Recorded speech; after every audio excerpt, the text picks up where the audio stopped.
Éternel, Dieu vivant, Dieu merveilleux, Dieu glorieux.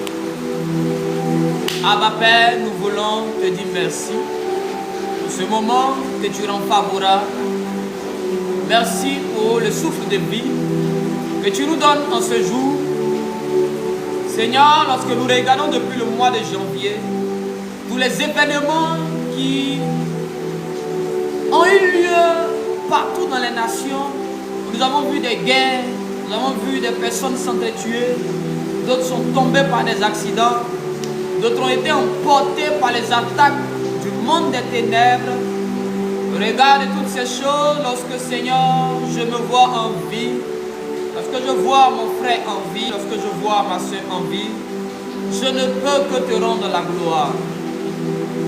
Je ne peux que te dire merci, Seigneur, car toi seul est digne de louange, car toi seul est digne d'adoration.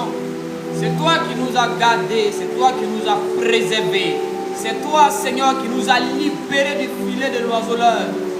Combien de fois les pièges ne nous ont pas été tendus, mais chaque fois que l'ennemi, Seigneur, chaque fois que ceux qui ont voulu à notre vie, ceux qui étaient contre nos projets, avaient posé au-devant de nous des pièges pour nous détruire, Seigneur, tu es intervenu, tu nous as libérés, tu nous as libérés, tu nous as arrachés des filets de l'oiseleur.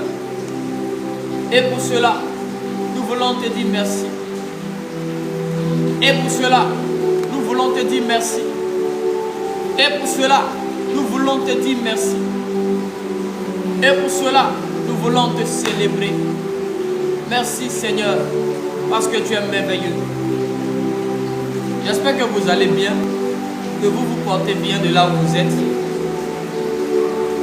On n'a pas eu live ce matin à 5 h. On n'a pas pu avoir un live à cause de certaines choses.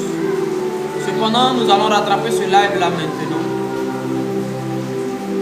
Il est actuellement en train de pleuvoir ici, au niveau d'Abidjan, précisément à Yopougon.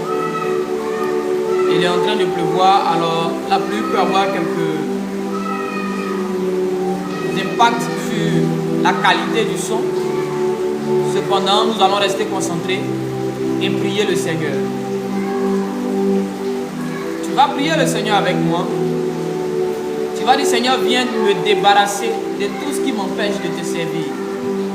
Seigneur, viens enlever dans ma famille tout ce qui fait obstacle à la manifestation de ta gloire dans nos familles. J'ai découvert que l'une des choses qui peut empêcher un homme d'évoluer, parfois, ce sont les choses qui sont en lui. La première raison de notre échec n'est pas d'abord externe, c'est d'abord interne. Il y a des choses en nous. Il y a peut-être un caractère, il y a des émotions, il y a des sentiments en nous qui sont devenus l'obstacle majeur pour nous. Prions le Seigneur et demandons à Dieu de venir nous débarrasser des mauvaises choses. Seigneur, nous voulons t'adresser une prière aujourd'hui, en cet après-midi.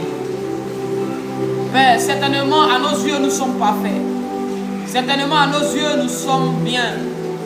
Mais toi qui connais les profondeurs de l'homme, regarde le plus profond de nous, mon Dieu, mon roi.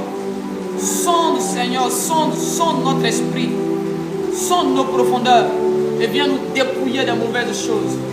Père, ce qui empêche une femme de voir ta gloire, ce qui a résisté, ce qui a empêché une famille de voir ta gloire en 2024, ce qui a empêché un homme de vivre les promesses en 2024.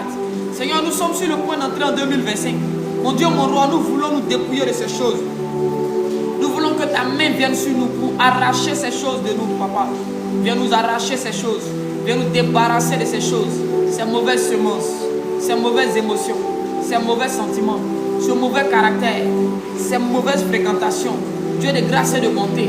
Toi seul sais ce qui est en nous, qui nous empêche de voir ta gloire. Toi seul sais ce qui est en nous, qui nous empêche, Seigneur, d'être à ton image et à ta ressemblance. Toi seul sais ce qui est en nous, qui est en train de nous combattre de l'intérieur. Toi seul connais le cheval de Troie que l'ennemi a déposé en nous. Toi seul connais le cheval de Troie qui est en nous, Seigneur, qui nous empêche d'aller de l'avant. Seigneur, viens nous débarrasser de ces choses au nom de Jésus. Je prie que ton foyer soit délivré et restauré au nom puissant de Jésus-Christ de Nazareth. Et que toute forme d'attaque du monde des ténèbres contre les foyers. Ah, c'était déjà l'un des sujets sur lesquels je devais parler aujourd'hui. C'était l'un des sujets sur lesquels je devais parler aujourd'hui, les foyers. Alors, je vais commencer par demander aux uns aux autres, est-ce que chacun a commencé à mettre en place le système de prière familiale? Est-ce que tu as commencé à mettre en place le système de prière familiale dont on a parlé durant nos 3 jours de jeûne? On avait demandé ici, par la grâce de Dieu, que chacun de nous organise au moins une séance de prière. Une séance de prière. Par semaine, au moins une fois. Chez toi à la maison, ceux qui vivent sous ton toit, sous ton autorité, vous vous réunissez une fois au moins, que ce soit pour 30 minutes, 20 minutes, réunissez-vous, priez le Seigneur. Qui est-ce qui a commencé à mettre cela en pratique, en place? Une fois par semaine, priez chez toi à la maison. Vous savez, nos maisons ne peuvent pas tenir face aux assauts du monde des ténèbres si nous n'allumons pas le feu de la prière dans nos maisons. Si nous ne faisons pas de nos maisons des maisons de prière, Satan aura un accès facile à nos maisons. Vous allez voir que vous allez dormir, le sommeil de vos enfants seront troublés. Vous allez voir qu'il n'y aura pas la paix dans la maison. C'est là que tu vis avec ta femme, c'est là que tu vis avec tes enfants. C'est dans cette maison que tu parles même de certains de tes foyers. Certains documents du boulot, tu les ramènes à la maison. Maintenant, imagine que cette maison-là, qui est le lieu où tu passes plus de temps, qui est le lieu où se trouvent la plupart des gens à qui tu tiens et qui tiennent à toi. Si tu ne fais pas de ce lieu-là un lieu de prière, un lieu rempli de la présence de Dieu, Satan aura accès à toi et l'ennemi va te détruire, l'ennemi va te cribler. S'il vous plaît, je reviens encore là-dessus. Mettons en place des systèmes de prière dans nos maisons. Au moins une fois par semaine, réunissez-vous. Tout le monde, domestique ou pas, servante ou serviteur ou quoi, tous ceux qui sont dans ta maison doivent prier. Une fois par semaine. Si nous arrivons à appliquer cela tout au long du mois de décembre, tout au long du mois de janvier, vous-même vous allez commencer à constater les changements qu'il va y avoir. Cependant, une chose est sûre, c'est que l'ennemi ne croisera pas les bras pour nous laisser mettre en place ce système de prière. Satan va combattre plusieurs. Satan va essayer de créer plusieurs discordes. Cependant, nous devons tenir ferme et nous devons être déterminés. Un jour, au moins 30 minutes de prière par semaine, chez toi à la maison, un rassemblement. Si tu as réussi à faire ça, tu as réussi à imposer ça dans ta maison, tu verras des choses extraordinaires. Rien ne va vous surprendre, en tout cas rien de mauvais ne va vous surprendre. Si un malheur doit venir, la prière va faire que quelqu'un aura écho de ça dans la maison, un songe, une vision, une parole de connaissance. Et vous serez en mesure de prier pour annuler ça, pour détruire ça. S'il vous plaît, il ne sert à rien de prier dispersé. Il ne sert à rien de dire non, quand on va à l'église, nous tous on va dans la même église. C'est déjà bon que tout le monde aille dans la même église, mais c'est encore mieux que tout le monde à la maison ait au moins un jour où on est en train de prier pour papa, prier pour maman, prier pour les enfants. S'il vous plaît, peut-être que tu es en train de mépriser ce que je dis, tu es en train de négliger, tu dis oh, ça sert à rien, prier c'est prier, prier c'est pas prier.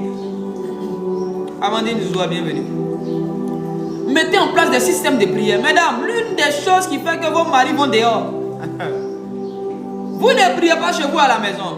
Messieurs, l'une des choses qui favorise l'adultère dans vos maisons, dans vos foyers, dans vos familles, c'est qu'il n'y a pas la prière. L'une des choses qui provoque un lien, un attachement d'esprit, d'âme et de corps, c'est la prière. Des personnes qui passent leur temps dans la présence de Dieu finiront par devenir une seule chair, une seule âme, un seul esprit. Mais toi tu pries à gauche, ton mari prie à droite, tes enfants sont devant. Vous n'êtes pas unis, Satan viendra vous détruire. Ma fille divine, God bless you.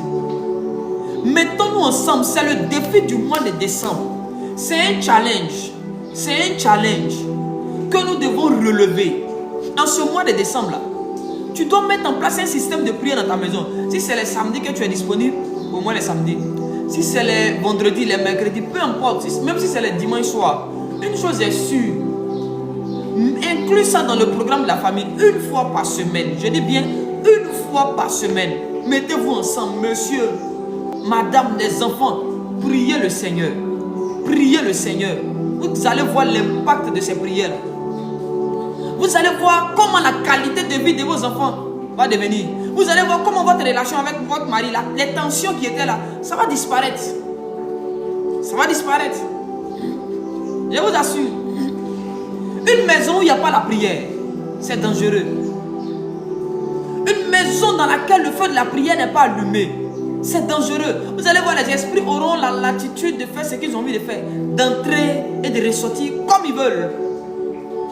Comme ils veulent. Vous allez même peut-être cohabiter avec des esprits mauvais dans la maison. Mais quand la maison devient une maison de prière, Satan prend ses bagages, il va chez le voisin. Il prend ses bagages, il continue sa route. S'il vous plaît, décembre, nous sommes dans la première semaine de décembre.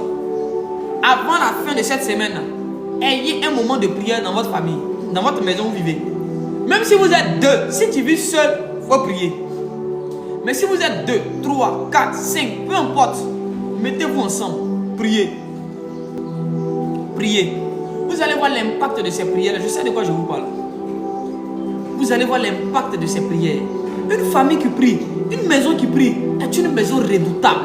Est une maison qui va résister à toute forme d'oppression. Est une maison qui va résister aux puissances des ténèbres. S'il vous plaît, mettons-nous ensemble pour prier dans la maison. Voilà la première semaine. D'ici la fin de la semaine, nous allons encore faire un live demain. J'espère que vous avez mis cela dans votre programme, de pouvoir prier une fois par semaine. On a peut-être 4 ou 5 semaines dans le mois de décembre. Donc ça fait 4 rendez-vous ou 5 rendez-vous.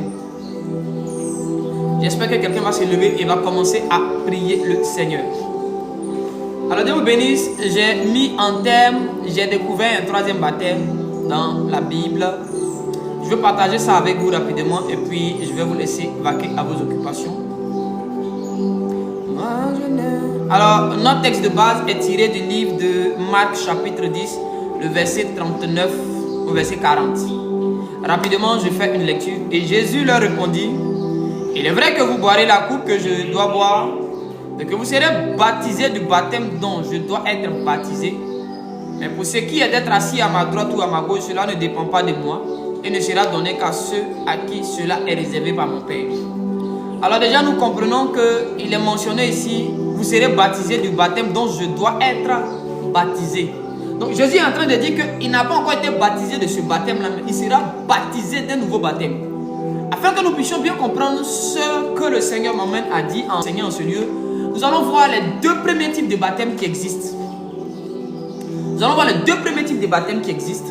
Écoutez-moi bien. D'abord, je vais donner la définition du mot baptême. Je vais donner la définition du mot baptême. Nous devons comprendre qu'en tant qu'enfant de Dieu, le baptême n'est pas qu'une histoire qui est pratiquée par les chrétiens. Le baptême se trouve dans toutes les religions, dans toutes les spiritualités, si je peux le dire ici. Le baptême est un moyen initiatique. Le baptême est un système d'initiation dans une sphère, dans une spiritualité, dans une religion. Alors, il n'y a pas que l'église de Jésus qui pratique le baptême. Nous pratiquons le baptême des eaux. Mais il existe certaines religions, certaines cultures, certaines spiritualités qui pratiquent aussi le baptême des eaux. Certaines spiritualités ne pratiquent pas le baptême des eaux, mais pratiquent un autre type de baptême.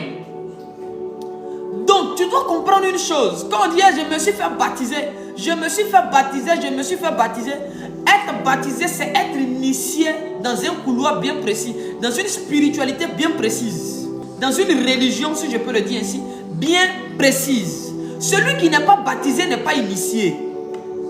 Celui qui n'est pas initié ne peut pas bénéficier des choses de cette spiritualité-là, ou de ce Dieu-là, ou de cette religion.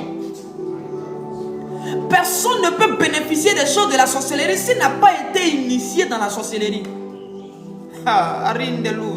Personne ne peut bénéficier de la sorcellerie, des pouvoirs de la sorcellerie, s'il n'a pas été initié dans la sorcellerie. Maintenant, mesdemoiselles et messieurs, nous devons redéfinir les choses. Et en tant que chrétien, vous allez voir dans certaines religions, c'est quand on te coiffe. Lorsque tu donnes, tu acceptes cette religion-là, tu adhères à cette spiritualité-là, on va te coiffer, on va te raser les cheveux. Et une fois qu'on te rase les cheveux, On t'a initié, c'est un baptême. On peut te donner un nom. Les musulmans font ça. Même dans l'hindouisme, il y a une branche de l'hindouisme qui fait ça. Je ne sais pas pour le bouddhisme encore. Mais il y a certains baptêmes, c'est lorsqu'on te coiffe les cheveux. Lorsqu'on te coiffe les cheveux. Vous voyez, pour ceux qui intègrent l'armée, vous savez que la première des choses qu'on demande aux gens qui doivent intégrer l'armée, c'est qu'on leur coiffe les cheveux. Dans la spiritualité égyptienne, on devait raser la tête de Joseph. C'était le baptême. Je parle de la spiritualité antique égyptienne. Je ne parle pas des Égyptiens de maintenant. Ceux qui sont en Égypte actuellement, ce n'est pas les Égyptiens. Mais je vais en parler une autre fois. Quand je vais commencer à parler sur les thèmes origine des nations. Ce peuple qui est en Égypte, là, ce n'est pas les Égyptiens. Ceux-là, on les a soulevés quelque part, on a mis les déposer. Mais je vais en parler bientôt. Alors, dans la spiritualité antique égyptienne, le baptême se pratiquait par la coiffure. Lorsqu'on te rase des cheveux, on enlève tous tes cheveux. Les Ivoiriens disent coco taillé. On enlève tous tes cheveux, c'est un baptême. C'est un baptême. On vient de t'intégrer, de t'initier dans une religion, dans une spiritualité. Voilà comment Joseph a été à mesure de pouvoir marier la fille du prêtre d'On. Parce qu'on l'avait initié. Ainsi, il pouvait aussi marier une prêtresse. Parce que dans la loi antique égyptienne, seul un prêtre peut marier une prêtresse. Pour perpétrer une race bien précise. Ce sont des classes spirituelles. Voilà comment on dit que les oiseaux de même plumage volent ensemble. Donc si Joseph n'avait pas été initié dans la spiritualité égyptienne, il ne pouvait pas marier la fille d'un prêtre, en d'autres termes une prêtresse. Mesdames, mesdemoiselles et messieurs, le baptême n'est pas simplement une histoire simple comme on nous l'a présenté. Dieu a mandaté un homme qui s'appelait Jean. Remarquez un peu les conditions de la naissance de cet homme. Jean est l'un des prophètes qui opère avec l'esprit d'un saint, c'est-à-dire Élie. C'est-à-dire que Dieu veut mettre en place un système initiatique d'une spiritualité nouvelle, si je peux dire ainsi, le christianisme. Cependant, Dieu fait précéder cette spiritualité-là, ou cette religion-là, par un système initiatique qui est le baptême des eaux. Et Jean vient, il dit, je suis venu baptiser d'eau. Il précise que lui, il est venu baptiser d'eau. Mais il y a quelqu'un après lui, mais qui était avant lui. Il utilise des mots trop dangereux. Qui est celui qui vient après lui, mais qui existait avant lui? Il dit, lui, quand il viendra, il vous baptisera de deux choses, d'esprit et de feu. Lisons la Bible. Je ne veux pas dire des choses comme ça. Lisons la Bible, lisons la Bible. Aujourd'hui, c'est un temps d'enseignement.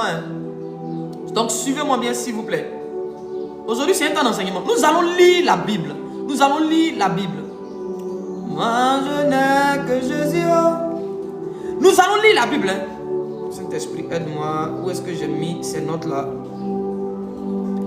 Ok, introduction. Nous allons lire la Bible. Il est important que nous puissions connaître ces choses-là. Jean est venu, il dit lui, il est venu baptiser d'eau. Mais il y a quelqu'un qui vient après lui. En d'autres termes, l'initiation n'est pas finie. Parce qu'il y a un baptême, mais dans le baptême, il y a différentes étapes.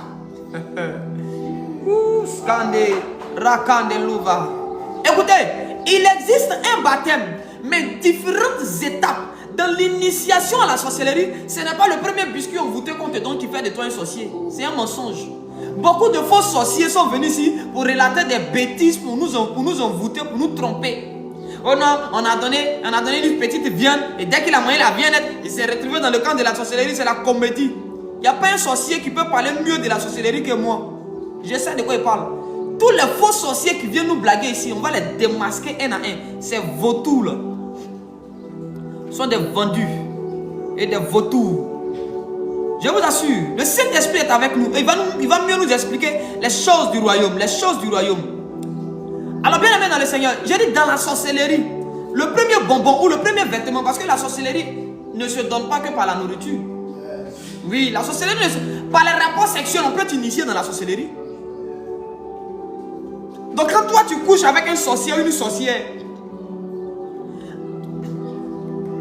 tu penses que que le premier rapport, j'ai couché, ça n'a rien fait ici, pas sorcier, tu ne sais pas. Tu ne comprends pas que le baptême ou l'initiation, c'est ces différentes étapes. Et lorsque tu vas arriver à la phase finale, c'est là que tu vas te voir en train de t'envoler, en train de parler à Tanti Monica. Mesdames, mesdemoiselles et messieurs, s'il vous plaît. Voilà. Voilà le passage que je suis en train de chercher ici. Jean dit dans Matthieu chapitre 3, à partir du verset 10, je lis la parole de Dieu. On l'a connu à déjà mis à la racine des arbres, c'est pourquoi toute arbre qui ne produit pas de bons fruits est coupée et jetée au feu. En effet, moi, je vous baptise d'eau pour la repentance, mais celui qui vient après moi est plus puissant que moi, je ne suis pas digne de porter ses souliers. Il vous baptisera quoi? De l'Esprit Saint et de feu.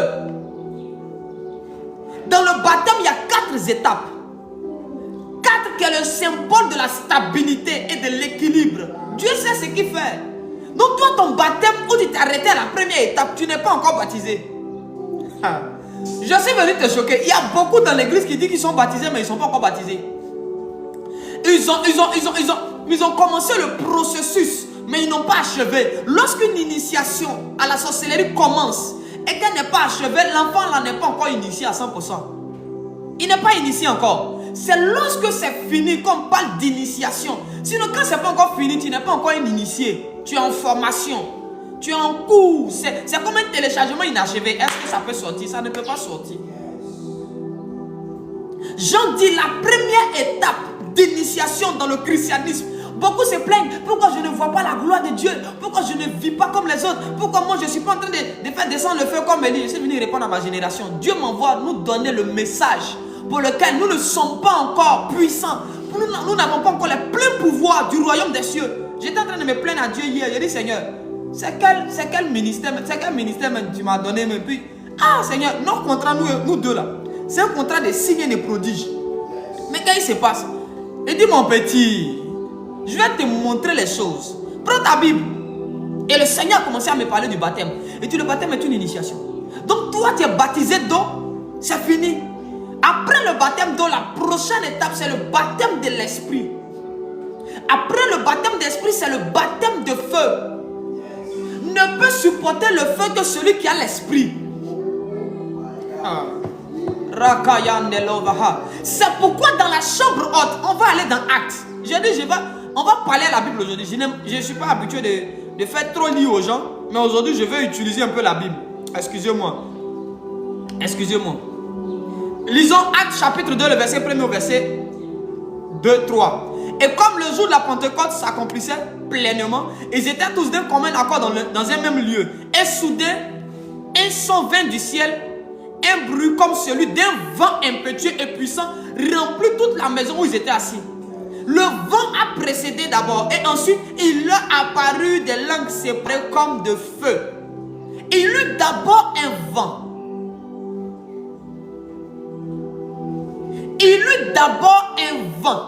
Après maintenant, il eut quoi? Le feu. Celui qui n'a pas reçu l'esprit ne pourra pas supporter le feu. Parce que le feu est une chose qu'on doit. Le feu est une chose qu'on entretient. Un feu s'entretient, mesdames et messieurs. Un feu s'entretient et c'est l'esprit qui fournit les éléments nécessaires pour la croissance de ce feu. Beaucoup ont reçu un feu, mais sans l'esprit de Dieu, le feu s'est éteint.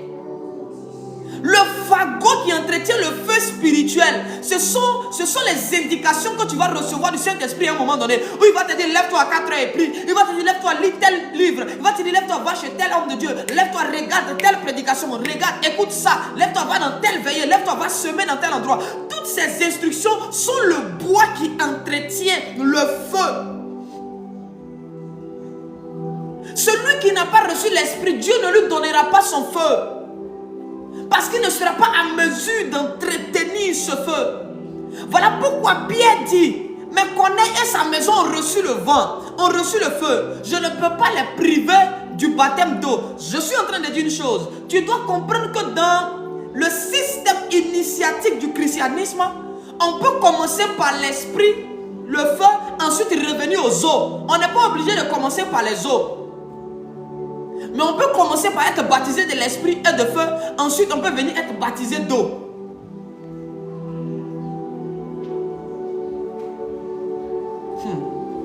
Est-ce que vous me comprenez? Est-ce que vous me comprenez? Si vous me comprenez, mettez en commentaire, on peut avancer. Mettez avance prophète s'il vous plaît. Si vous me comprenez, vous mettez avance prophète s'il vous plaît. Et puis je continue à enseigner. Aujourd'hui, je suis venu comme un enseignant.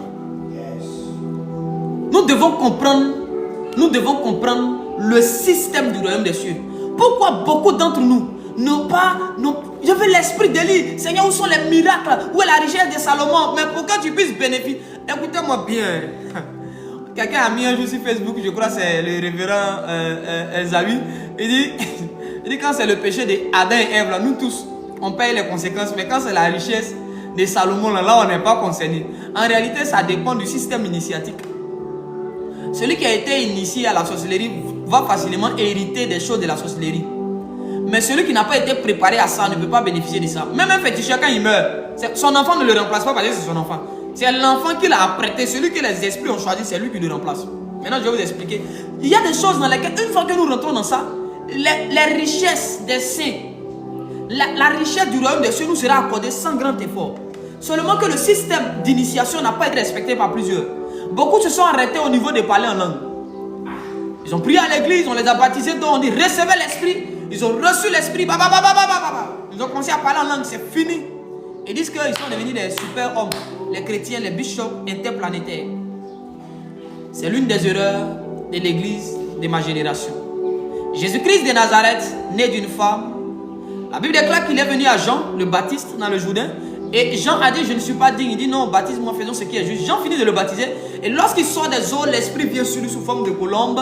Et l'esprit le conduit dans le désert. Quand il finit de jeûner, il est baptisé d'esprit et de feu de puissance. Jésus ressort de là, revêtu de la puissance de Dieu. Et lorsqu'il ressort, il commence à manifester la gloire de Dieu. Mais c'est ce même Jésus-là qui dit, il y a un autre baptême dont je dois être baptisé. Ou bien j'ai menti. C'est le même Jésus-là qui a dit que, il y a un baptême dont je dois être baptisé. Mais si je ne suis pas baptisé de ce baptême-là, c'est pas bon. Là, c'est Marc 10, le verset 39. Et Jésus leur répondit, il est vrai que vous boirez la coupe que je dois boire et que vous serez, là il parle aux disciples, il dit vous serez baptisés du baptême dont je dois être. C'est-à-dire que Jésus, il y a un baptême que Jésus devait encore subir. Il y a un baptême par lequel Jésus devait passer pour compléter le rituel initiatique. Pour compléter le rituel d'initiation. Afin d'obtenir le nom au-dessus de tous les noms, Jésus devait achever le système initiatique, le rituel d'initiation. Il dit, je ne peux pas m'arrêter en cours de route. L'une des choses pour lesquelles Judas a échoué, c'est qu'il n'a pas achevé le système d'initiation. Nous sommes nombreux dans les églises, on n'a pas achevé. On pense qu'on a achevé parce qu'on parle en langue.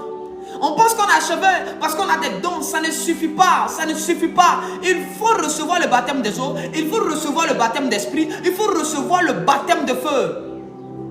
Mais il y a une quatrième étape qui vient achever le baptême. Et c'est là où beaucoup d'entre nous échouons. C'est là où nous échouons. C'est là où beaucoup d'entre nous ne sont pas prêts. Les disciples sont venus voir Jésus, parlant des fils des Zébédée, Jean et Jacques. Ils sont venus dire à Jésus, maître, on veut te faire une doléance. Accorde-nous s'il te plaît d'être assis l'un à ta droite, l'autre à ta gauche dans ton royaume. Jésus dit c'est vrai. Mais ces choses-là ne sont pas données à qui moi je veux, mais à qui mon Père désire. Cependant, est-ce que vous pouvez boire la coupe que je vais boire? Ils disent oui, nous le pouvons, c'est vrai que vous pouvez boire. Mais il y a une autre coupe là.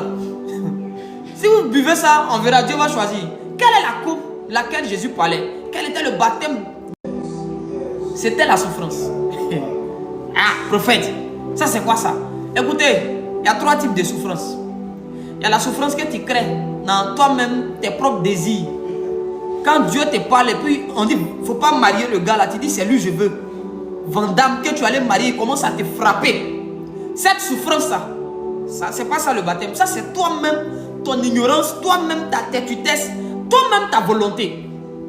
Le deuxième type de souffrance, c'est ce que Satan t'inflige. Le troisième type de souffrance, c'est ce que Dieu te donne comme épreuve. Mon père spirituel disait ceci le vendredi dernier, je crois. Il dit, la souffrance que Dieu donne la souffrance que Dieu permet dans la vie d'un de ses enfants, c'est pour l'élever. c'est ce que le diable permet qui est pour le détruire, ou c'est ce que l'homme lui-même permet qui peut le détruire. Sinon, ce que Dieu envoie dans ta vie comme souffrance, c'est un moyen d'élévation en fait. Jésus dit, je dois encore être baptisé d'un baptême. Et je dois encore souffrir pour la cause du royaume des cieux. Il faut qu'on m'humilie encore pour la cause de Dieu. On doit me rejeter, je dois être trahi, je dois être abandonné. Je dois être encore méprisé, pas pour ma cause, pas à cause de mes mauvais choix. C'est pourquoi Gethsémani il a dit, non pas ma volonté, mais ta volonté. On peut marcher dans le chemin de Dieu et subir de l'humiliation. C'est un baptême. Dieu est en train de te préparer pour une gloire avant que Jésus ne soit le Jésus que nous pouvons invoquer aujourd'hui. Pour qu'il y ait des résultats. Il a eu un 4e baptême. Il a été baptisé d'eau, d'esprit, de feu. Mais il est passé par cette étape de l'initiation. Il est passé par une souffrance. Il est passé par une épreuve. Dieu l'a fait passer dans l'épreuve pour l'éprouver, pour voir s'il était prêt, s'il était digne. S'il était digne, écoutez, est-ce que tu es digne de la bénédiction que tu demandes? Tu penses que dans le royaume des cieux, on donne une bénédiction, hein? Il est écrit, demandez, vous recevrez. On ne t'a pas dit ceux qui peuvent demander pour recevoir. Ceux qui peuvent recevoir ce qu'ils demandent, c'est ceux qui sont dignes. On dit qui va ouvrir le livre dans le royaume des cieux. Là, nous entrons dans l'Apocalypse. Aucun homme ne fut trouvé sur la terre. Aucun être ne fut trouvé dans le ciel. Jean a commencé à pleurer. Et l'un des vieillards approche Jean. Il dit, ne pleure pas. Il a vaincu l'agneau immolé. Il est digne d'ouvrir le livre. Est-ce que nous sommes dignes de la puissance que nous demandons?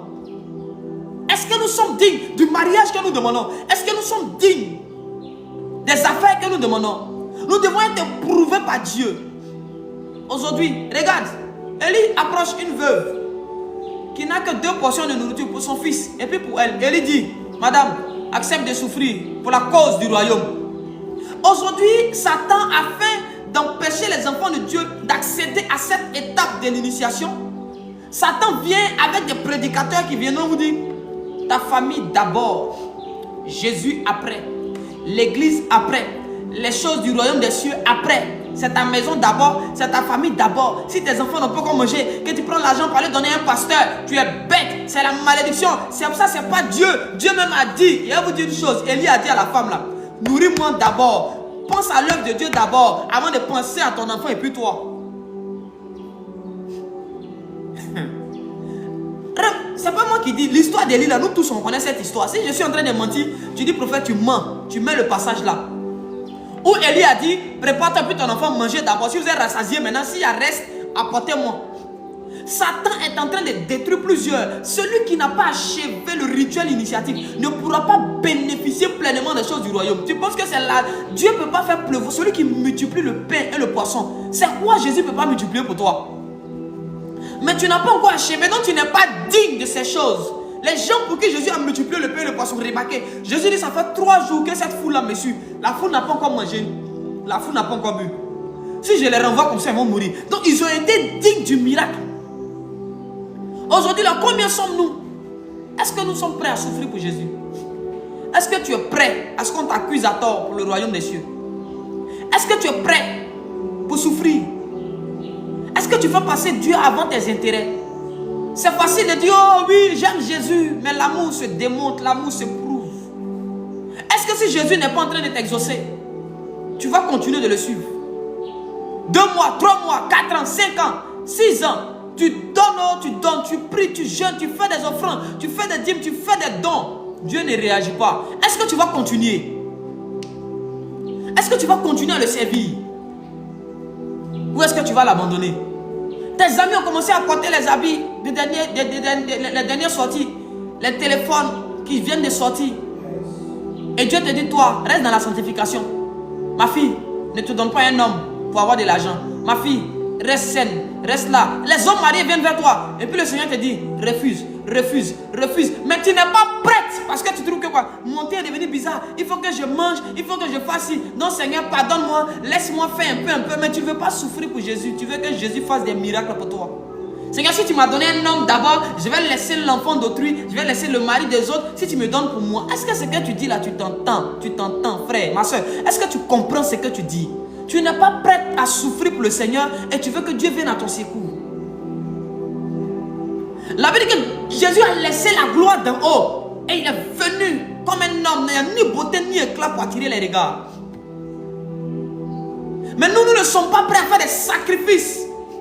Nous ne sommes pas prêts à supporter des choses pour lui. Nous ne sommes pas prêts, mais nous voulons la gloire. Ça, ceux qui sont prêts à supporter et ceux qui supportent les souffrances, ceux qui passent par l'épreuve sont ceux-là qui sont dignes des choses du royaume des cieux. Sont ceux-là qui peuvent dire Seigneur, descends, et puis Dieu descend. Ils ont achevé le système, le rituel d'initiation au royaume des cieux, au royaume de Jésus, au christianisme. Il y a des anges qui peuvent travailler avec ceux-là parce qu'ils sont déjà des initiés. On se soumet à Jésus. On obéit à ses lois. La Bible déclare que l'homme s'unisse à sa femme. Et l'adultère, c'est un péché. Tu es un chrétien, tu es une chrétienne, tu sais que l'adultère, c'est un péché. Mais, peut-être que parce que tu n'as pas de l'argent et qu'un homme marié t'approche et il propose de te prendre une maison, de t'entretenir, de prendre soin de toi, tu dis, ah, c'est Dieu, hein? Ça, c'est un corbeau. C'est pas un corbeau. Ça, c'est un serpent. C'est pas un corbeau. C'est un serpent. C'est pas un corbeau. Il vient te détruire. Parce que la parole de Dieu dit ceci. Il ne faut pas chercher le mari d'autrui. Il ne faut pas chercher la femme d'autrui. Quand toi, tu refuses d'avoir un seul pain, écoutez, celui qui vit dans la vérité ne paie rien. Mais comme on va se moquer de toi, on va t'appeler la sœur au foulard rouge, la sœur au pagne vert. À cause de cela, tu préfères coucher avec le mari d'autrui pour avoir de l'argent, pour avoir un téléphone, pour avoir une maison. Mais tu n'es pas en train de souffrir pour Jésus. Tu n'es pas en train de souffrir pour Jésus. Ceux qui souffrent pour Jésus sont ceux-là qui obéissent à la loi de Jésus-Christ, à la loi du royaume des cieux. Quoi qu'il arrive, malgré les difficultés, ils ont faim, mais ils disent, Seigneur, ta parole déclare ceci. Je ne dois pas me détourner ni à gauche ni à droite. Je dois marcher dans la vérité. Je dois marcher dans la lumière. Quoi qu'il arrive, si je dois mourir de faim, que je meure de faim, mais je mourrai digne. Je vais mourir digne. On ne va pas acheter ma nudité. On ne va pas acheter mon corps. Je ne vais pas vendre mon corps à cause de l'argent. Je ne vais pas aller voir un féticheur pour aller marabouter un collègue, pour qu'on le chasse, pour que je prenne sa place. Et puis je n'ai pas honte, je vais rendre témoignage à l'église pour dire Dieu m'a fait grâce, quelqu'un me combattait, Dieu a fait une chasse. Tu sais que tu allais voir un féticheur, sorcier. Pierre est mort par amour pour le Seigneur. On l'a crucifié la tête en bas. On a pris Jean, on l'a mis dans une citerne d'huile. Voilà des hommes qui méritent. Voilà des hommes qui ont souffert. Ils ont achevé le rituel pour entrer dans le royaume des cieux. Beaucoup vont parler en langue, mais vont rater le paradis. Pourquoi? Parce qu'ils n'ont pas accepté de souffrir. Beaucoup de jeunes serviteurs de Dieu aujourd'hui sont en train de rentrer dans des sectes. Pourquoi? Parce qu'ils ne veulent pas souffrir. Nous, on souffre là. Vous pensez que nous aussi, là, ça vous fait pas mal? On souffre. Nous, on souffre. Quand on fait live, les gens signalent, les gens bloquent. Moi-même, ma page Facebook est bloquée. Ma nouvelle page Facebook que j'ai créée, je n'ai même pas 10 vues. Je n'ai même pas 10 likes. C'est bloqué, supprimé. C'est pas pour autant on va aller se vendre à Satan. C'est pas pour autant on va aller chercher des faux mentors. Ils vont nous verser une huile démoniaque sur nous pour avoir une renommée. Non, on va souffrir pour Jésus. Si c'est le chemin par lequel on doit passer pour aller au ciel, on va passer par ce chemin-là. Mais nous, on ne va pas abandonner. Nous, on ne va pas se corrompre, jamais. Même si on doit mourir de faim, on va mourir de faim. Mais on ne va jamais abandonner Jésus. Nous, on ne va jamais le laisser. On va rester digne jusqu'à la fin. Qu'on ne nous acclame pas, ce n'est pas grave. Mais l'essentiel, c'est que nous allons entrer dans le royaume des cieux. Si on ne nous acclame pas sur la terre, on va nous acclamer dans le ciel. Beaucoup de jeunes gens ont commencé à se vendre. Beaucoup de chrétiens, beaucoup d'enfants de Dieu ont commencé à rentrer dans des magouilles, dans des choses bizarres. La corruption, la perversion. Elle chante à l'église, mais elle couche avec 3 hommes mariés, elle seule. C'est un bishop, mais il se vend, il se prosterne devant quelqu'un là-bas à cause de l'argent. Écoutez, nous n'allons pas nous vendre. Nous allons achever le rituel pour rentrer dans le royaume des cieux. Parce que le but du baptême, c'est d'entrer dans le royaume des cieux. Le but du baptême n'est pas d'avoir la puissance. Moïse n'a pas été baptisé d'eau, mais Moïse avait la puissance. Moïse n'a pas été baptisé d'eau, Moïse avait la puissance. Mais la souffrance C'est la dernière fois pour entrer dans le royaume des cieux. Le baptême ne vient pas que pour dire non, tu appartiens à telle congrégation. Non, on cherche à se faire baptiser pour avoir accès à un royaume. Lorsqu'un enfant achève le rituel d'initiation de la sorcellerie, il a accès au royaume de la sorcellerie. Le but du baptême, c'est d'atteindre le royaume de Dieu. Nous allons souffrir pour Jésus. Oh frère, et où sont les hommes, les femmes décidés à payer le prix pour le Seigneur? Jean qui a vu Apocalypse, on l'a jeté dans de l'eau chaude et dans l'huile chaude. Malgré ça, le monsieur dit, moi je n'ai que Jésus, oh, si tu me l'enlèves, je n'aurai plus rien. Il dit, quoi qu'il arrive, coupez mon bras, coupez mon pied, tuez mes enfants, emprisonnez-moi, je ne laisserai pas Jésus. Chrétien jusqu'à la mort. Je suis sûr que les apôtres ont chanté ça comme hymne national. Je suis sûr au fond de moi que Jean, du fond de la citerne, il était en train de dire à ceux qui l'ont jeté là-bas, il dit chrétien jusqu'à la mort, chrétien jusqu'à la mort. Je suis chrétien jusqu'à la mort. Où sont les femmes assoiffées de Jésus? Celles qui diront Jésus ou rien. Jésus d'abord. Jésus d'abord. Je suis prêt à souffrir pour Jésus. Je suis prêt à souffrir pour Jésus. Je suis prêt à souffrir pour Jésus.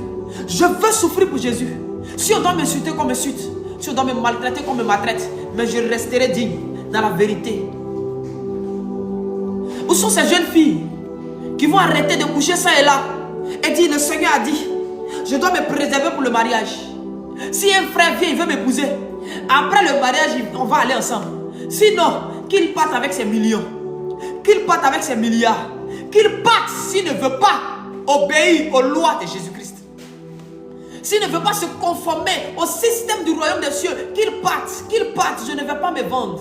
Je ne vais pas me vendre pour je ne vais pas me vendre pour un homme. Je ne ferai pas plaisir à un homme. Non. Le baptême n'est pas achevé pour plusieurs, je vous assure. Beaucoup sont baptisés d'eau, d'esprit, peut-être de feu, peut-être. Mais à cause de la dernière étape, qui n'ont pas pu réussir, n'entreront pas dans le royaume des cieux. Jésus dit ceci, il dit plusieurs me diront ces jours-là, n'avons-nous pas prophétisé, n'avons-nous pas chassé les démons? Il dit ouvertement, il leur dira, je ne vous ai point connu, ouvrier d'iniquité. Ouvrier d'iniquité. Beaucoup de jeunes serviteurs de Dieu, pour de l'argent, pour des voitures, pour paraître, se sont compromis. Beaucoup de servants de Dieu se sont compromis. Beaucoup de pères, pour être grands comme ils sont aujourd'hui, certains se sont compromis. On a encore des vrais pères qui existent. On a encore des hommes de Dieu qui aiment Dieu, comme des Élie, qui ont refusé de manger à la table de Baal, qui ont refusé de se corrompre, qui ont refusé. Daniel dit au chef, il dit, monsieur, ne me laisse pas manger les choses du roi, donne-moi tel type de nourriture. Je ne veux pas me compromettre. Où sont les femmes? Aujourd'hui, si ton mari te trompe, toi aussi trompe-le. Et puis après, on se dit chrétienne. Aussi ta femme te trompe, trompe-la. Et puis après, on se dit chrétien. Où est passée la crainte de Dieu? Un enfant de Dieu se reconnaît par la crainte de son Dieu qui transporte partout. Par la crainte de son Dieu qui transporte partout. Il y a des gens qui ont dit, hey, prophète, il a te fait un don. J'ai vu derrière le don qu'on voulait acheter la gloire ou la grâce de Dieu dans ma vie et dans le ministère. J'ai dit, votre don n'arrivera pas chez moi. Il y a des cadeaux que j'ai fait retourner. Il y a des cadeaux que j'ai refusés. Je ne suis pas assoiffé. Je ne suis pas assoiffé de dons. Ce qui peut compromettre la mission de Jésus pour moi, je refuse. Même si c'est beau. Même si c'est beau. Mieux vaut entrer borne dans la vie que de venir avec un œil qui peut être pour moi une occasion de chute. Mieux vaut entrer sans bras que de venir avec un bras qui sera pour moi une occasion de chute. C'est dans la dernière étape que ton amour pour Dieu se démontre. Sinon ta vie chrétienne, tu vis où tu es baptisé, tu parles en langue, rabababa, tout va bien dans ta vie, il n'y a même pas d'attaque, il n'y a rien, tu n'es pas éprouvé par Jésus. Et puis tu dis non, tu es chrétien. Non, comme toi, tu seras surpris. Moi, je me souviens, j'étais un jour dans 7 jours de jeûne sec. Et pendant que j'étais en jeûne, quelqu'un m'a appelé. C'est mon papa même qui m'a appelé, mon père biologique. Il dit allô, Mais on vient de m'appeler pour dire que tu es dans une affaire de viol. J'ai dit, moi. Ah, il faut appeler les gens qui sont à la maison. Ça fait 7 jours ici dans la maison aussi. Eux-mêmes, c'est eux-mêmes qui puisent l'eau pour moi. Parce que il y avait un puits dans la cour. Je n'avais pas la force d'épuiser. Donc c'est eux qui puisent, qui mettent. Et puis je vais. Donc appelle la personne qui t'a appelé là. Et puis demande-lui. Je ne me suis même pas embrouillé. Moi, je suis dans 7 jours de jeûne. J'étais à mon 5e jour. Si tu me voyais, frère, j'avais maigri. Sans manger, sans boire l'eau. Mais on m'accuse. Et c'était toi. Oh non, c'est foutage, je m'en vais là-bas. Je m'en vais là-bas. Je m'en vais là-bas. Tu vas ou tu ne vas pas là-bas. Il faut qu'on t'insulte. Jésus dit, s'ils ont traité le maître de la maison de faux, et vous. Mais quand mon papa rappelait, le monsieur dit non, c'est-à-dire que c'était pas lui, c'était un autre Joël. Donc on s'est trompé. C'était un pasteur qui disait ça, mon père.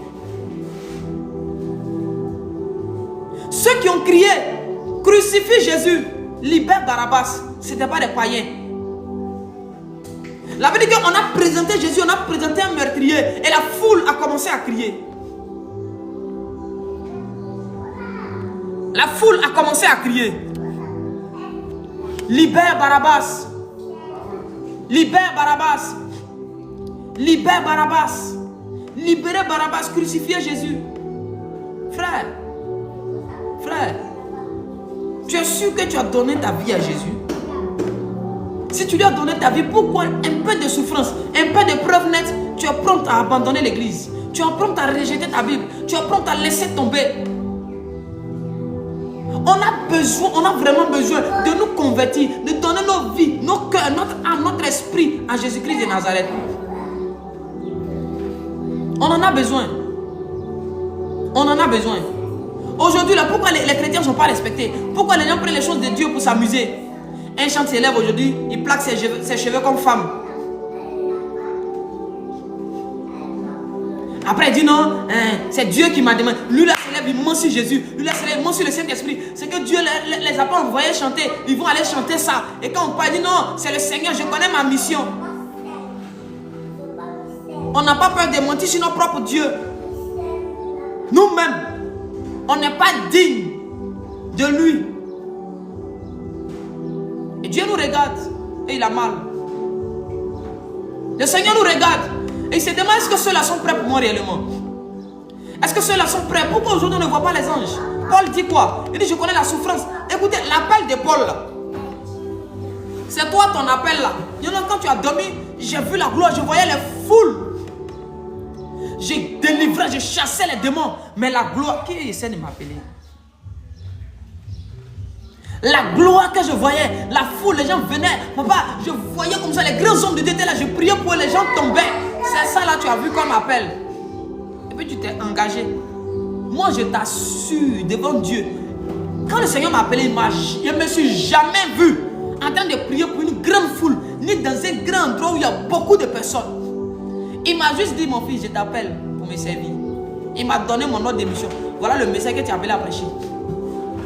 Donc moi là, quand il y a épreuve, quand c'est chaud sur moi là, il n'y a pas fait le Seigneur, tu m'avais montré que je devais être à Londres en train de prophétiser pour les présidents, pour les grands types. Je n'ai jamais vu ça comme vision. Quand Dieu appelle Paul, il dit à Ananias, va, prie pour un certain qui s'appelle Paul. Il y a des choses pour lesquelles il doit souffrir. On a dit à Paul, ministère dans lequel tu t'engages là, tu t'en vas souffrir. On lui a pas dit que tu t'en vas être acclamé. Tu t'en vas être célébré. Tu t'en vas avoir l'argent, voiture, maison, tout. Moi, Dieu ne m'a pas dit que où je vais là. Il va me donner beaucoup d'argent, beaucoup de maisons. Donc j'ai l'argent. Je n'ai pas l'argent. Je m'en fous, je sais Dieu. Tu me fais don, tu ne me fais pas don. Je m'en fous, je sais Dieu. Parce qu'il ne m'a pas dit, viens, il te rend multimilliardaire. Il m'a dit, viens voir le travail que je veux que tu fasses. Voilà les dangers auxquels tu seras confronté. Moi, Dieu m'a appelé en me disant les dangers auxquels je serai confronté. C'est pourquoi la première fois, quand des cambrioleurs, quand des gens sont venus chez moi avec des armes pour chercher à me tuer, ça, après ça là, les gens pensaient que non, papa, il faut arrêter les lives, il faut faire ça. J'ai dit, moi, c'est mal me connaître. Moi-même, plus tu m'attaques, c'est là même que mon feu là se décuple. C'est quand même tu fais semblant de me combattre que moi me fais semblant aussi d'aller dans d'autres dimensions. Il y a beaucoup d'entre nous ici, leur appel là, c'est la gloire qu'ils ont vue. Est-ce qu'on t'a dit que Jésus où tu viens là, tu as souffert? Si on te disait que où tu venais, si on ne te faisait pas miroiter le bling bling, mais qu'on te montrait la souffrance que tu devais souffrir, est-ce que tu allais vraiment t'engager pour Jésus? Est-ce que tu allais dire, moi je vais servir Dieu, j'abandonne ci, j'abandonne ça? C'est parce que toi tu as fait vision où tu vois la gloire. Nous là, on n'a pas fait vision où on voit la gloire. Nous-mêmes on s'est vu même là dans le désert. Moi-même, c'est pourquoi il y a certaines personnes qui m'appellent le kamikaze. Parce qu'avant, quand tu regardes les circonstances de mon appel, et puis j'ai accepté là, les gens m'ont surnommé le kamikaze de Jésus. Frère, rien ne prouvait que ça là. Je pouvais être aujourd'hui sur internet en train de te parler. Rien. Il n'y avait aucun signe. Il n'y avait aucune lueur d'espoir. Cependant, je me suis accroché à la mission. J'ai dit, Seigneur, c'est pour souffrir. Moi là, je suis un homme dont l'esprit est préparé à supporter des choses dangereuses. Je suis prêt. Hein? Moi, je n'ai pas peur de quoi que ce soit. Je suis prêt à supporter. Le manque, ça ne me dit rien. Que j'ai, que je n'ai pas. Je suis toujours souriant à l'église. Personne ne sait. Mais le temps est arrivé où les véritables adorateurs doivent se démarquer par leur crainte. Nous attendons que Dieu vienne mettre signe sur nous. Hein, voilà mes vrais adorateurs, voilà mes faux, c'est faux. Nous-mêmes, on doit se démarquer par notre qualité d'adoration, par notre qualité de service.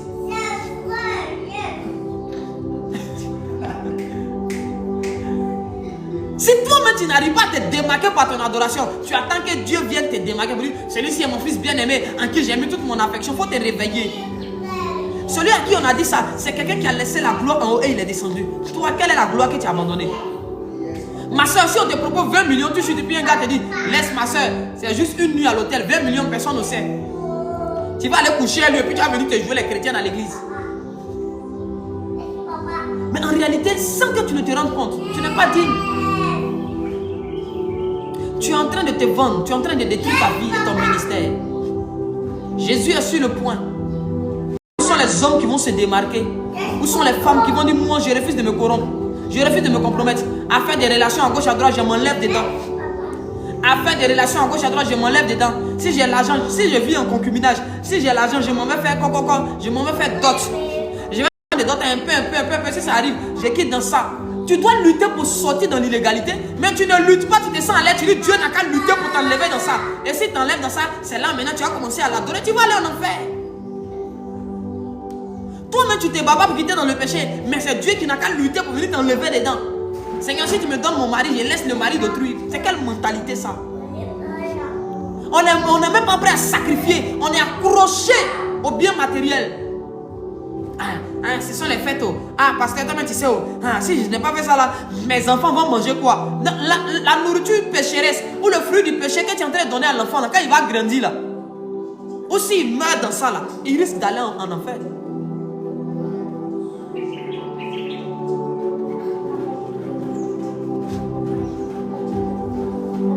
Il risque d'aller en enfer. Jésus revient bientôt. Les événements l'annoncent. Est-ce qu'il viendra trouver la foi sur la terre? Est-ce qu'il viendra trouver des hommes et des femmes qui le craignent réellement? Nous sommes dans une génération où la crainte de Dieu a disparu, je vous assure. Quelqu'un est capable de quitter, coucher avec une femme de quelqu'un à l'hôtel et puis il vient se mettre là. Alléluia! Oh, je sens la gloire de Dieu. Je vois l'onction. L'Esprit de Dieu va saisir 3 personnes là-bas. Et tu vois les bandits là aussi, ils tremblent. Je sens la gloire. Maman, le Seigneur me dit, dans 3 mois, tu verras la gloire de Dieu et tu vas les voir. Oh, je reçois. Oh, tu la vois, elle tremble. Quand tu as la crainte de Dieu, un péché vient se mettre devant toi. Lui-même, il a peur de parler. C'est parce qu'il y a des faux chrétiens, qu'il y a beaucoup de faux serviteurs de Dieu. Un vrai chrétien, quand il regarde dans les yeux d'un homme qui est bizarre, avant de te prophétiser, lui me dit, mon esprit n'est pas disposé en tout cas. Ton esprit ne peut pas être disposé sur moi. Le temps est arrivé où n'importe qui ne doit pas venir prophétiser sur ta vie. C'est un danger que ta vie soit ouverte comme un marché. N'importe qui prophétise sur toi. C'est pas normal. Je vous assure, refusez que n'importe qui prophétise sur vous. C'est pas bon. Quand ta vie est ouverte et que n'importe qui peut voir dans ta vie, c'est que n'importe qui peut modifier ta destinée. Je vous assure. Il y a des gens, hey, papa, prophétise-moi. Hey, prophétise, je suis prophétisable, je suis prophète. Tu as vu l'esprit de la personne à qui tu parles.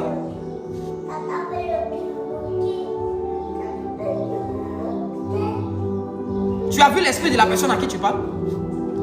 Et tu lui dis non, papa, je suis prophétisable. Faisons attention. Faisons très attention, s'il vous plaît. Très, très attention. Je ne sais pas qui est Estelle quoi là. Je ne suis pas ton frère. On n'est pas les membres de ta famille. Quel est le sacrifice que tu es prêt à faire pour Jésus? Nous sommes jeunes. On s'est mariés jeunes. Il y a des jeunes serviteurs de Dieu que moi je connais. Ils ont fini toute leur chorale. Ils ont fini le quartier. Est-ce que tu es prêt à sacrifier ta jeunesse pour Jésus? Ce qui prouve que tu t'es vraiment engagé, c'est ta capacité à sacrifier des choses pour le royaume des cieux, pour la cause de Dieu. C'est ta capacité à sacrifier des choses. La femme, on lui a dit, madame, elle lui dit, fais-moi à manger d'abord. J'ai une mission de Dieu. Si tu n'as pas fait pour moi d'abord, le reste là, c'est pas mon problème. Contente-toi d'abord de faire les choses de Dieu. Satan vient dire à la femme, et ton enfant d'abord. Le prophète a fini de parler. Si tout de suite je viens, et puis je te dis, bon, par exemple, j'ai mis en haut même, parce qu'on est dans un temps un peu bizarre. J'ai dit, je donne pour bâtir la maison de Dieu. Bon, faisons les semences. Tu vas commencer à dire, ah, le mois là, c'est décembre. C'est le mois de décembre, vraiment. Prophétie, c'était en janvier. Donc, toi, tu vas donner la période.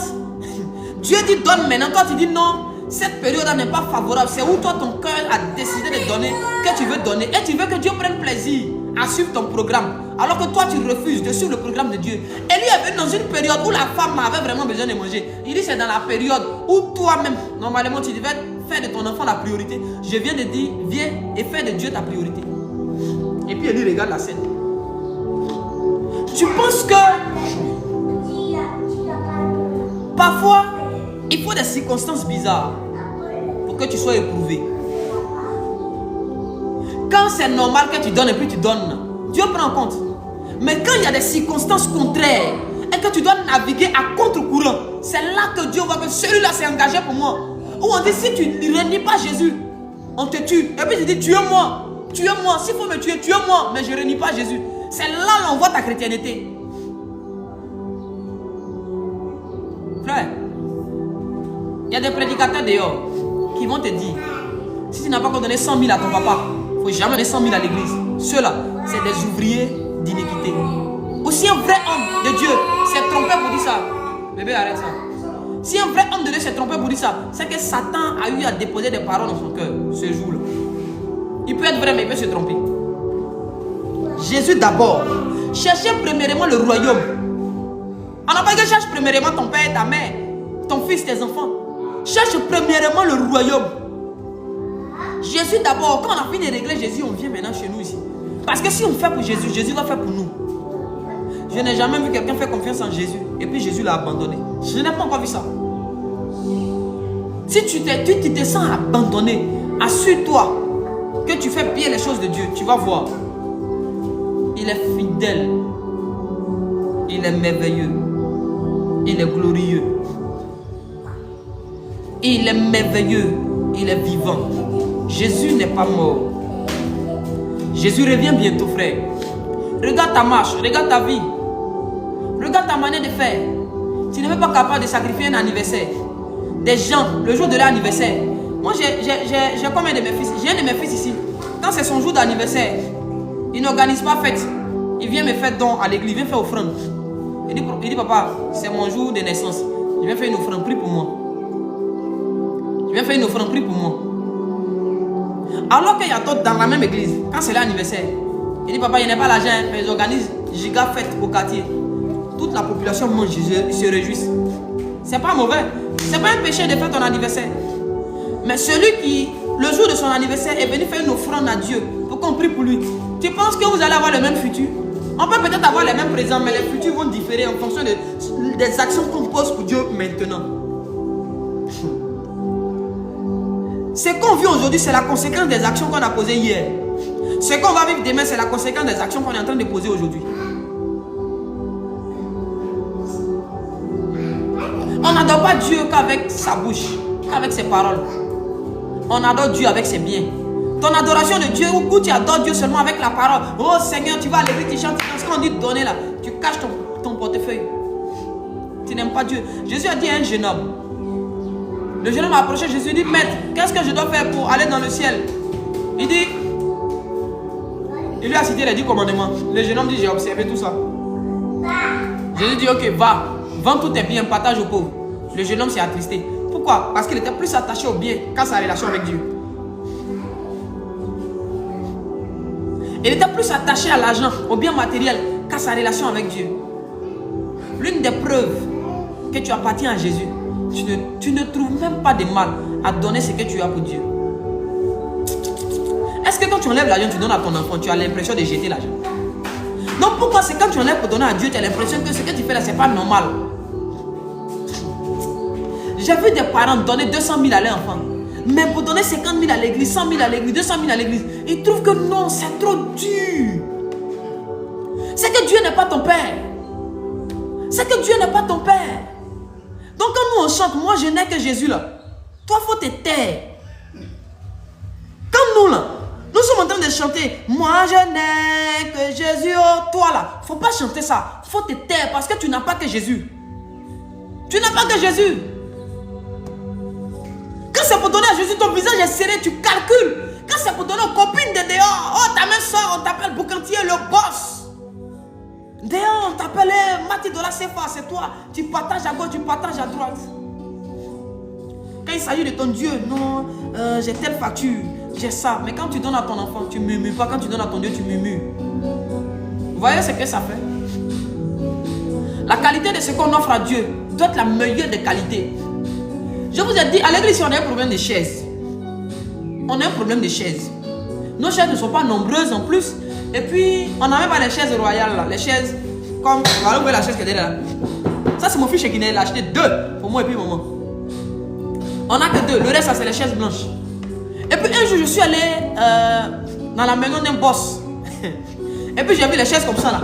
Plus lourd même que ça. C'était beaucoup comme ça. Le gars, il a gardé ça là-bas. C'est là-bas comme ça. Le jour peut-être il organise une cérémonie, il va utiliser ça. C'est là. Et puis j'étais en train de dire, ah mais si il dit au gars là de me donner les chaises, moi je mets ça dans mon église, Seigneur. Là c'est une bonne idée. Hein? Le Saint-Esprit m'a dit, il dit mon fils, écoute-moi très bien. Si ce monsieur te donne ces chaises, que tu les mets dans ma maison, je vais le frapper. Il dit Seigneur, mais pourquoi? Il dit non. Quand tu dois déposer quelque chose pour ma maison, prends la qualité supérieure. Les chaises qu'il a déjà utilisées là. Lui-même si on vient lui offrir des choses deuxième main, troisième main, quatrième main, est-ce que ça va lui plaire? En tant qu'homme, il ne peut pas offrir ça à son patron. C'est pas à moi, le Seigneur Jésus. Il va offrir des chaises périmées, des chaises déjà utilisées par les hommes. C'est comme si c'est le restant. Est-ce que mon Dieu, je ne suis pas capable? Ne mets pas ça dans ma maison, même si tu te donnes. Ce jour-là, Dieu m'a délivré moi-même d'une certaine mentalité. C'est que tu refuses d'utiliser, que tu trouves, ne pas avoir de la valeur, que tu apportes à l'église. C'est une malédiction pour toi. Je te dis ça, peu importe. Si tu veux, tu viens dans mon église. Si tu veux, tu vas dans une autre église. Mais si c'est le même comportement que tu as là-bas, sache que c'est de là que viennent beaucoup de tes problèmes. Tu donnes ce qui n'a pas de la valeur à tes yeux. Tu donnes ce qui n'est pas précieux à tes yeux à Dieu. Tu dis, oh bon, ça c'est un billet de 500 €, je peux pas en faire offrande, c'est rien. C'est ce qui n'a pas de valeur que tu apportes à Dieu. Tu t'attires des problèmes. Beaucoup d'entre nous, on s'est attiré beaucoup de problèmes comme ça. Parce qu'on a donné à Dieu ce qui n'a pas de valeur à nos yeux. On s'aime trop. On aime trop nos familles. On aime trop nos enfants. On aime trop nos quartiers. On aime trop les hommes. On leur donne ce qui est précieux. Mais quand il s'agit de notre Dieu, on lui donne ce qui n'a pas de valeur. Vous allez me permettre de m'arrêter là. Alors voilà ce que je voulais dire. En résumé, vous devez retenir que le baptême est un rituel d'initiation qui nous permet d'entrer dans le royaume des cieux. La première étape du baptême, pas forcément la première, mais bon, l'étape numéro 1, le baptême des eaux, le baptême d'esprit, le baptême de feu et les épreuves. La souffrance que Dieu va vouloir que tu puisses subir afin de s'assurer de ton amour pour lui, afin de s'assurer de ton engagement pour lui. Les relations illégales que tu vas laisser, où on va vouloir te mettre dans l'impudicité, tu as dit non, je ne veux pas. On va vouloir dire non, viens dans l'adultère, tu as dit non, je ne me mets pas dans ça. On va vouloir dire non, viens, on va comploter pour chasser telle personne, pour prendre sa place, je ne me mets pas dans ça. Ou tu vas refuser de te compromettre pour Jésus. Ah Blanche, sois béni au nom de Jésus. Ou tu vas refuser de rentrer dans les faux couloirs. Rien que pour ton affaire avec Jésus. Mon oncle, il était directeur régional de la SODECI. On appelait son bureau l'église. Parce qu'il refusait de se compromettre en son temps. Quand les gens vont faire les demandes pour avoir beaucoup d'argent, ils font des surplus. Pour se faire des millions, mon oncle lui donnait les chiffres exacts. On appelait son bureau l'église. Il est vivant, hein? Il est vivant actuellement. Il est à la retraite. Il a refusé de se compromettre. Quelqu'un m'a dit, oh mais il est bête. Si c'est moi là, j'ai fait ça, frère. Le bien mal acquis ne profite pas. Un mari mal acquis ne va pas te profiter. Un enfant mal acquis ne va pas te profiter. L'enfant que tu as eu avec le mari d'autrui, il va devenir une source de malheur pour toi demain. Même si l'enfant ne devient pas une source de malheur, il y aura des problèmes qui vont venir dans ta vie. Refusons de nous compromettre. Restons dignes dans la vérité. Acceptons de souffrir pour Jésus. Acceptons de souffrir pour Jésus. La souffrance pour Dieu n'est pas une souffrance, c'est un moyen d'élévation et d'honneur. Quand tu vas aller au ciel et que tu seras honoré, tu vas voir ce que ça fait. J'ai vu des hommes acclamés sur la terre, mais lorsqu'ils se sont retrouvés là-bas, ils ont été rejetés. Ma prière, c'est que Dieu nous donne un cœur d'adorateur, un cœur sincère, prêt à tout. Nous n'allons pas nous vendre. Nous n'allons pas abandonner le Seigneur. Nous n'allons pas nous compromettre. Même si c'est dur, on va rester fidèle à Jésus. Même comme Shadrach, Meshach, Abednego, si on doit nous mettre dans le feu, qu'on nous mette dans le feu. Si on doit nous jeter dans la fosse au lion, comme David, Daniel, qu'on nous jette dans la fosse au lion. Cependant, nous allons rester fidèles à la loi de notre Dieu. Nous allons rester fidèles au principe de Jésus. Nous, on va rester fidèles à Jésus, quoi qu'il arrive. Personne ne va nous détourner de ce chemin. Personne. Nobody. Personne. Rien, nothing, rien ne viendra nous détourner de la volonté de Dieu. On s'est engagé pour Jésus. On va mourir pour lui. Vous voyez où Eli Pada se trouve aujourd'hui? C'est parce qu'il a choisi de mener le bon combat. Il a choisi de marcher dans la vérité. De ne pas faire comme d'autres personnes qui font semblant un jour. Lundi, ils sont un Jésus. Mardi, ils sont un Satan. Mercredi, ils sont un Jésus. Jeudi, ils sont le diable. Il a refusé. Il a prêché ce que Dieu lui a dit de prêcher. Il a prophétisé comme Dieu lui a dit de prophétiser. Frère, la vie chrétienne dans laquelle tu t'engages, je vais te dire, ce n'est pas une vie où tu viens être acclamé. En guerre, on ne fait pas de défilé de mode en guerre. En période de guerre, il n'y a pas de défilé de mode. C'est pourquoi dire, revêtez les armures. On ne porte pas armure pour aller faire défilé de mode. On porte une armure pour aller faire la guerre. Depuis que tu as décidé de marcher à Jésus, là, sache que tu es en guerre. Ce monde-là ne va jamais t'acclamer. C'est pourquoi méfiez-vous quand le monde vous acclame. Il y a une catégorie de chrétiens, ce sont les amis des païens. Ce sont les amis des féticheurs. Ce sont les amis des ritualistes. Ils s'acclament eux. Oh non, mon frère, toi tu es un bon chrétien. Ma soeur, toi tu es une bonne chrétienne. Alors quand je te vois comme ça, j'ai envie de donner ma vie à Jésus. Il a envie, mais il ne donne jamais sa vie à Jésus.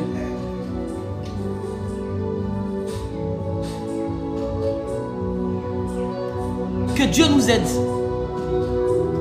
Que le Seigneur nous aide. Que les véritables adorateurs se démarquent par leur caractère, se démarquent par leur manière d'être, se démarquent. Soyez fidèles, soyez justes, soyez saints, soyez parfaits. Tant que cela dépend de vous, faites le bon choix. Ne vous compromettez pas. N'allez pas chez des féticheurs, n'allez pas chez des marabouts, n'allez pas mentir sur quelqu'un à cause d'un poste. Ne volez pas le mari de quelqu'un, ne volez pas la femme des gens. Ne couchez pas avec les gens tant que vous ne les avez pas mariés. Ne faites pas ça. Ne volez pas. Ne mentez pas. Ne soyez pas dans les calomnies. Ne répondez pas de fausses rumeurs. Sortez des mauvaises choses. Sortez des mauvaises choses. Sortez des mauvaises choses. Des clans de destruction des églises, sortez de là. Dieu t'a même pas parlé si un homme de Dieu. Lui là, il est franc-maçon. Qui t'a dit ça? Est-ce que le Saint-Esprit t'a dit ça? Dieu t'a pas dit. Il ne faut pas te mettre dans ça. Si quelqu'un dit qu'il a eu une révélation, que tel est dans la sorcellerie, c'est lui qui a eu sa révélation. Il n'a qu'à en parler, tu n'es pas son porte-parole. Servons Dieu. Soyons unis. Alors le 21 décembre, nous avons notre culte d'action de grâce. Cette action de grâce-là, ce culte d'action de grâce est là pour une récolte de fonds. Parce que nous devons quitter le local où je me trouve actuellement avant la fin de ce mois. Au plus grand temps, d'ici le 30 décembre, 31 ou au plus grand temps, peut-être le 5 janvier, on doit libérer les lieux. Et à cet effet, on a lancé l'action de grâce. Et puis c'est écrit dessus, je donne pour bâtir la maison de Dieu. Il nous faut des moyens financiers pour pouvoir louer un nouveau local pour l'église. Ta participation, comme tu as reçu, comme tu as désiré, comme tu sens dans ton cœur d'apporter à ton Dieu, à l'œuvre de Dieu, Peut-être que tu ne me connais pas, c'est peut-être ta première fois de passer sur ce live, d'être là. Attends.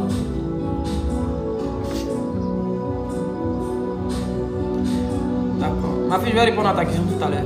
C'est ta première fois. Voilà le numéro, il est Wave, il est Orange Money.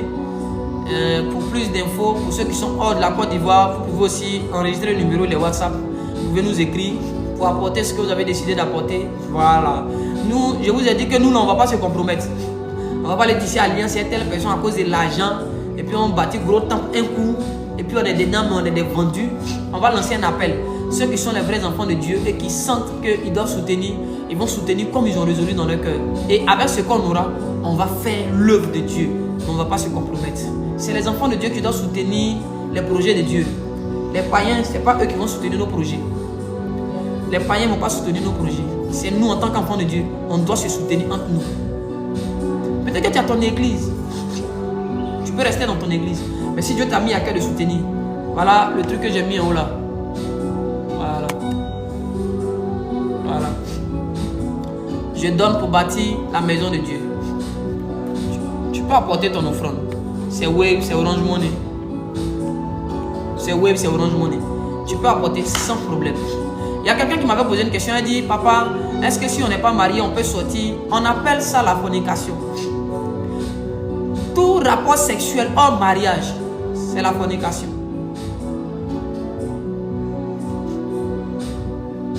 C'est la fornication. Cependant, si vous vivez en concubinage, que vous avez déjà les moyens, accélérer pour faire la dot, accélérer pour faire... voilà, il ne faut plus chercher mari des gens. Amen, amen, amen, amen.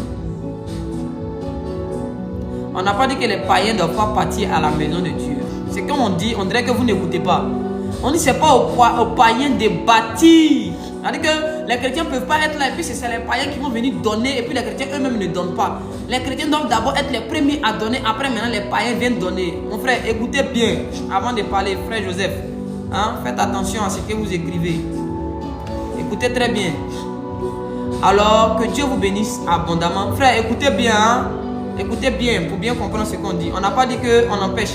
D'ailleurs, l'église est là pour que les païens viennent pour être sauvés. Voilà, l'église n'a jamais été faite pour rejeter les païens. Donc, prêtez vraiment attention et puis que Dieu nous donne le bon entendement. Donc, ceux qui sont déjà en concubinage, on va prier pour vous.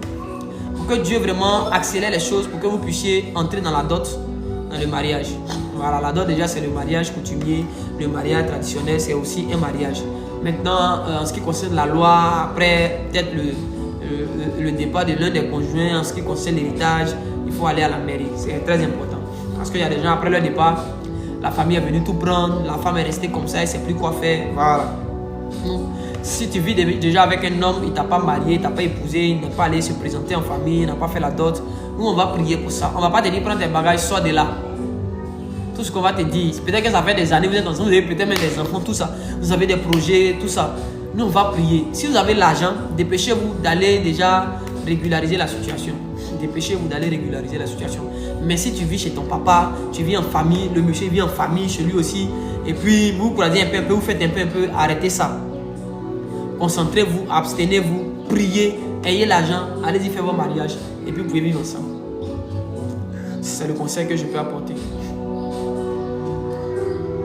Quand on n'est pas encore marié, c'est ce que je viens de dire. Quand on n'est pas encore marié, on prie. On prie pour tomber sur la bonne personne.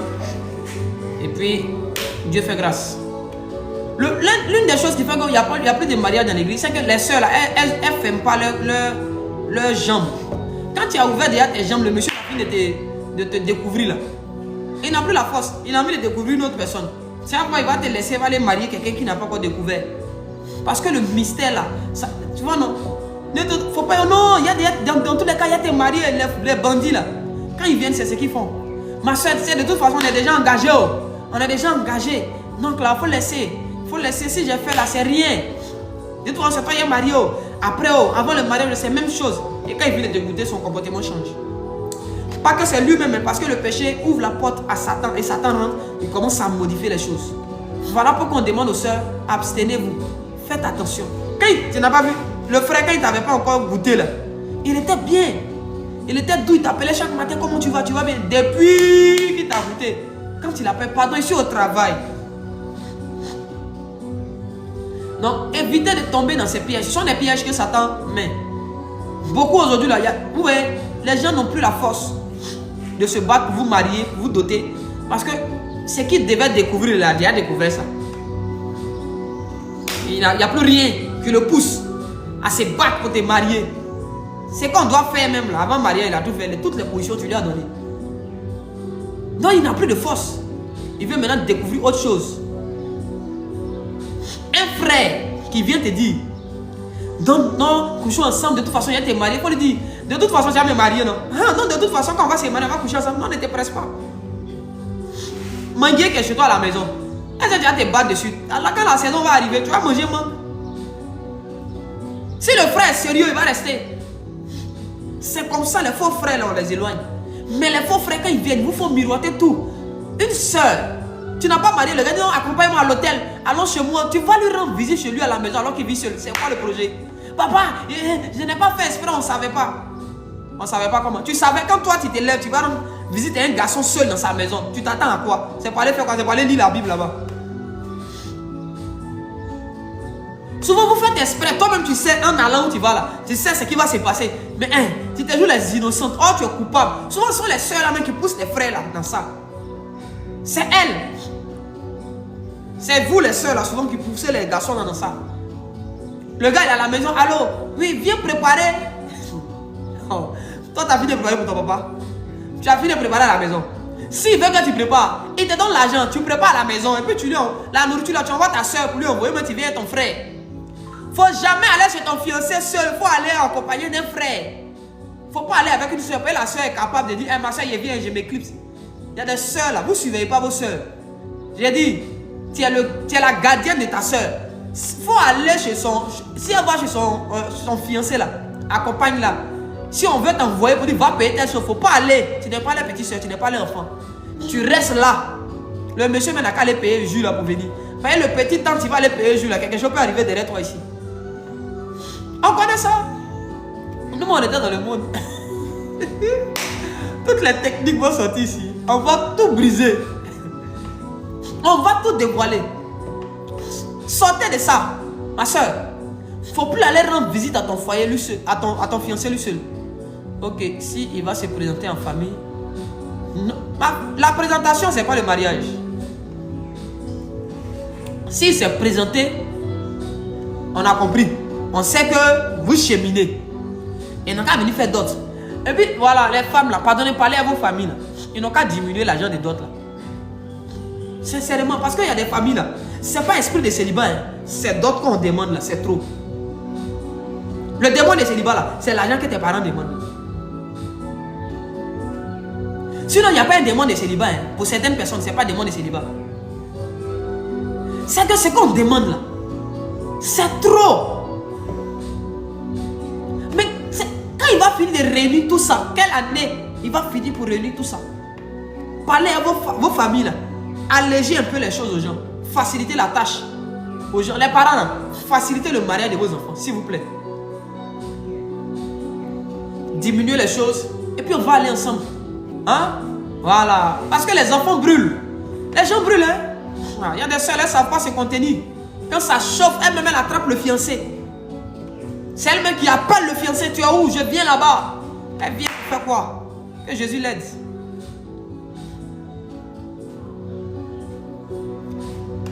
La présente Kokoko, c'est pas le mariage. Cependant, il y a certaines personnes après Kokoko, ils vont ensemble. Ton papa dit 1 million. Ton papa ne veut pas qu'elle te marie, il veut devenir ton mari. Sinon, c'est quoi ça? 1 million de dots. Arrêtez ça. Facilitez la tâche aux gens de marier vos enfants. Tout ce qu'un père doit souhaiter, c'est que sa fille tombe sur un monsieur qui craint Dieu. Un papa responsable prie pour que son enfant tombe sur les gens qui craignent Dieu. Son fils tombe sur une fille qui craint Dieu. C'est tout. Facilitez la tâche et puis on va avancer. L'une des choses qui fait qu'il y a le péché dans l'église, c'est ça. Les soeurs aussi, là, elles trient. Elles cherchent milliardaire. Milliardaire aussi là. Lui aussi il trie. Ils cherchent femme qui a déjà fait BBL. Donc d'entrier là, ils font des choses. Ils vivent dans le péché et puis on est à l'église. Et puis la gloire de Dieu ne veut pas descendre. Ah, Dieu merci. Naomi, qu'il fasse ça. Donc ma prière c'est que Dieu fasse entrer quiconque ici n'est pas encore entré dans le mariage. Dans ma famille c'est combien? 1 million. Patricia Faveur. Chez vous là c'est où? Patricia Faveur, chez vous c'est où ça? C'est 100 000 euros mais c'est 100 000. Ah 100 000 au moins c'est raisonnable. 100 000 c'est bon. Une dot de 100 000 on peut faire ça vite. Oui. Bon après la dot vous pouvez vivre ensemble, ça marche. Après la dot vous pouvez, allez-y, après la dot allez-y. À la mairie, là, on fait à 4. C'est afin de faire un mariage grandiose là, qui te met en retard. Oh, tu cherches l'argent pour faire un mariage grandiose. Pendant ce temps, tu es en train de vivre dans le péché à côté ici. C'est pas bon. Ce temps où tu veux réunir 3 milliards pour faire un mariage grandiose là. Faut faire ton petit mariage à 4. Tu as fini l'argent de mariage grandiose là. Tu vous louez votre maison, vous arrangez votre maison, vous mangez bien, vous faites vos projets, vous avez réussi, c'est fini. Après la dot, vous pouvez vivre ensemble. Il y a des églises où on ne veut pas. Hein. Où on dit après dot, il faut attendre. Aller à la mairie d'abord. Mais en tout cas, après la dot, vous pouvez déjà commencer les choses. Vous pouvez commencer les choses. Voilà, on va s'arrêter là pour aujourd'hui. On va s'arrêter là. N'oubliez pas, voilà ce que j'ai mis. Il y a des gens qui ne comprennent pas ce qu'on appelle les figures de style. J'ai l'impression qu'il y a beaucoup qui ne sont pas allés à l'école. Donc quand on met, je donne pour bâtir la maison de Dieu. Dieu a une maison ou ça? Dieu n'a pas de maison. Dieu ne fait pas ceci, Dieu ne fait pas cela. Ce n'est pas la faute. On va chercher l'argent. On va payer vos cours pour aller en seconde A. Vous allez étudier les figures de style. Et puis vous allez revenir. On va vous prêcher la vérité. Les numéros sont là. Le numéro est là. Il est Wave, il est Orange Money. Tu as décidé de donner à Dieu. Donne. Donne comme tu as résolu dans ton cœur. Il n'y a pas de somme qui est exigée. Si tu peux donner 1 million, ça me va droit au cœur. Actuellement, on a besoin de 3 millions. Le budget même, on a besoin de 3 millions.